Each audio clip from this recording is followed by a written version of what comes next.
Well, the rectorship is Scotland's unique contribution to higher education governance. It's enshrined in Education Acts that go back to the 19th century, and in fact the elected rector is an institution that can be traced back to the Middle Ages. What's tremendously important is that in Scotland, in the ancient universities at least, the elected rector chairs the university court, which is the governing body of the university. So this, if you like, is an expression of the university as a democratic community, which is very much how universities have been regarded in Scotland. The rector also performs a function nowadays as a kind of ombudsman. You tend to get a lot of problems and complaints brought to you by individual students and also by staff, of course, because in Edinburgh the rector is elected by the staff as well as the students.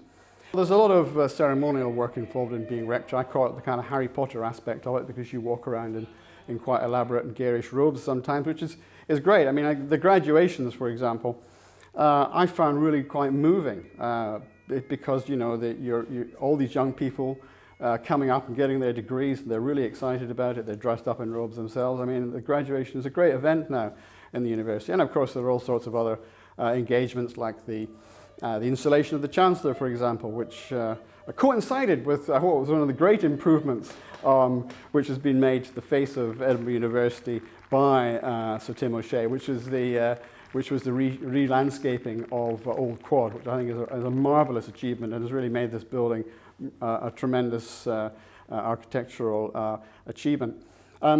The actual installation of Rector, I mean, you know, it used to be a lot more boisterous than it is now. And the Rector used to get pig's offal thrown at them, and bags of flour, and other items which will remain nameless.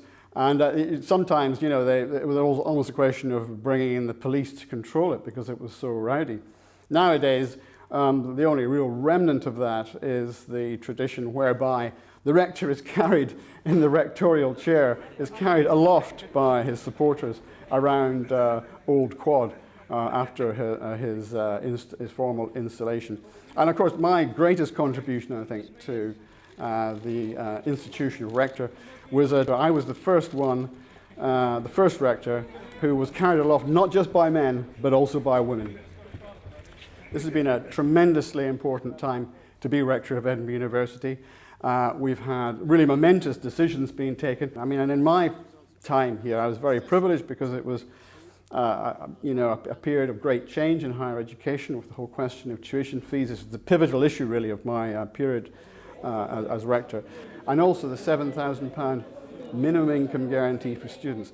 Now that commitment has been given by the government. It was announced by John Swinney, the Scottish Finance Secretary, in his budget statement recently.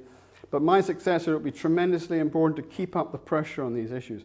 Make sure that the whole question of student support and access is kept up. Keep up the lobbying, get into the politicians' faces, get into their offices, talk to them, and use this very, very important role, this very, very important position to make an as effective a contribution as you can. I can't think of any institution in Scotland I would rather be associated in or represent to a certain extent than Edinburgh University, which really is one of Scotland's great institutions and great contributions to the world and to civilization. And that may sound a little overblown, but not if you look at the incredible breadth of the intellectual work that's going on in Edinburgh University in all sorts of diverse areas, from climate change to the arts. And the merger with Edinburgh College Bar, which took place while I was chairing the court, again a tremendous achievement for the university. That was a big deal, merging with another university, and that it was handled extremely efficiently.